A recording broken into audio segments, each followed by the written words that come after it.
Stop blaming the economy. Stop blaming the government. And stop blaming your lack of luck.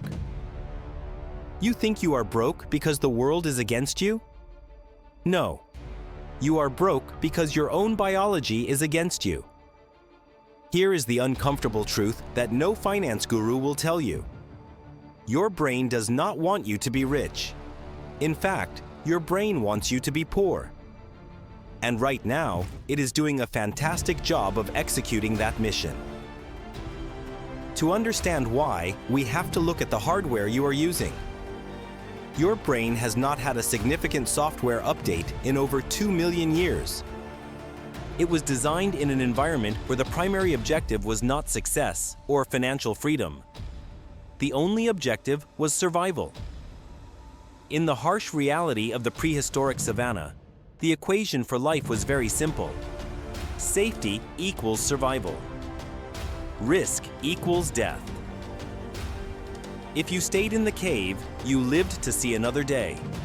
If you took a risk, if you ventured into new territory or tried to hunt a dangerous animal alone, you didn't get a reward. You got eaten. Natural selection is brutal. It effectively deleted the risk takers from the gene pool.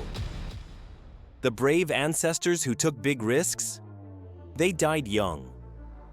The anxious, fearful, conservative ancestors who hid in the shadows, they survived long enough to reproduce.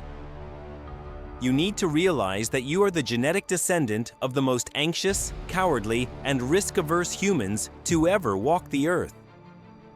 You have inherited a biological operating system that views uncertainty as a threat to your life.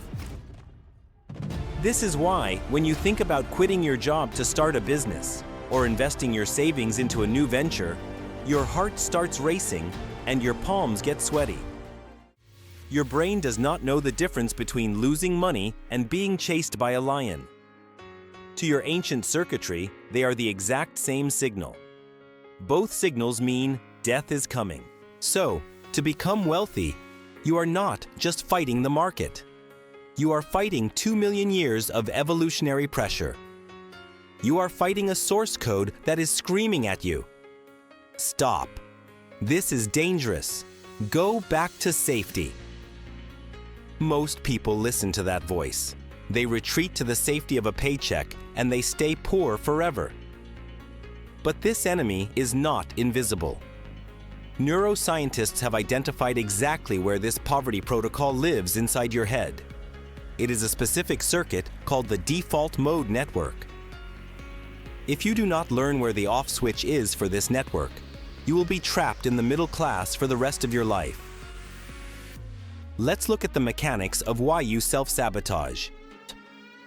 Deep in the center of your brain lies a specific network of interacting brain regions known as the default mode network, or DMN. This is the part of your brain that lights up when you are not actively focused on a specific task. It is active when you are daydreaming, wandering, and most importantly, worrying about the future or regretting the past. The DMN is the narrator in your head. And for the majority of the population, that narrator is a pessimist. It constantly runs simulations of what could go wrong to prepare you for danger. But in the context of money, the default mode network functions exactly like a cybernetic thermostat in your home. Every person watching this video has a financial set point.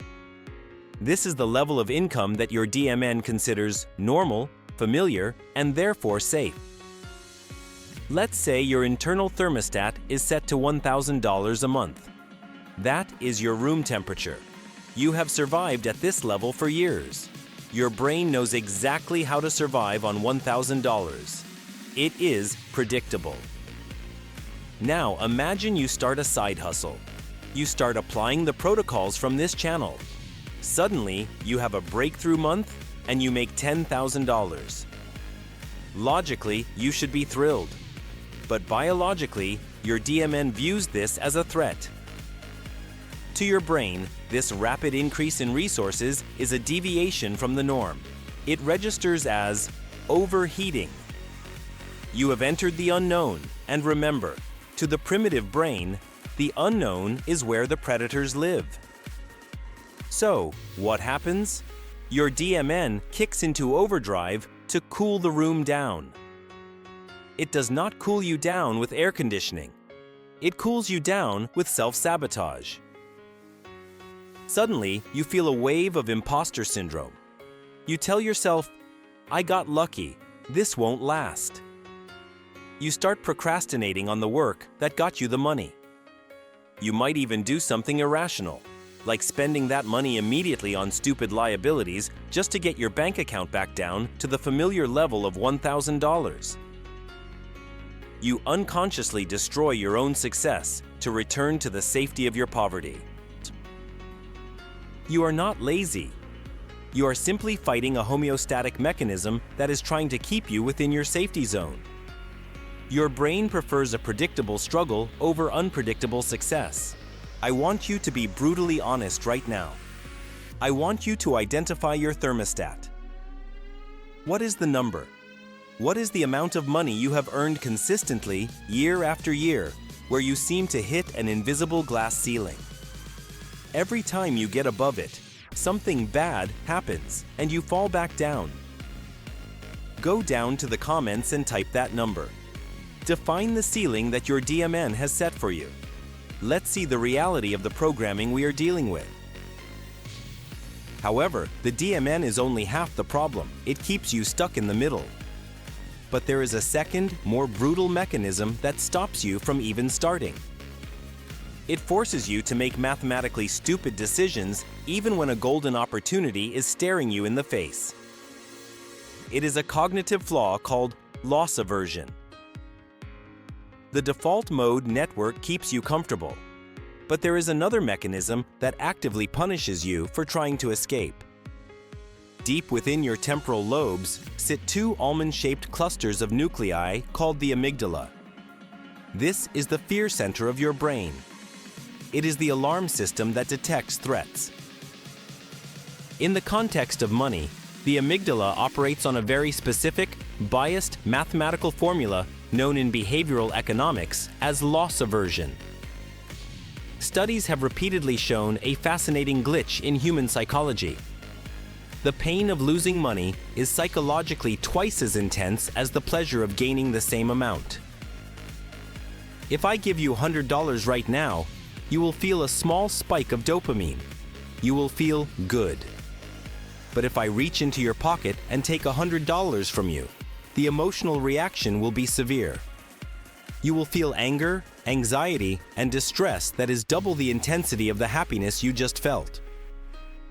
Why is your brain wired this way? Why is it so irrationally pessimistic? Again, we have to look at the jungle. In the wild, the cost of a false positive, thinking there is a tiger when there isn't one, is just a little bit of wasted energy. You run away, you look stupid, but you survive. But the cost of a false negative, thinking there is no tiger when there actually is one, is death. In evolution, opportunity cost, like missing a meal, just means you are hungry for a few hours. But a risk cost, like getting bitten by a snake, means game over. Your genetic line ends there. So your brain is biologically programmed to overestimate risk and underestimate reward. It prioritizes the avoidance of pain over the pursuit of gain. This is what I call financial paralyzation. This mechanism is exactly why you leave your money rotting in a savings account, getting eaten alive by inflation instead of investing it in assets.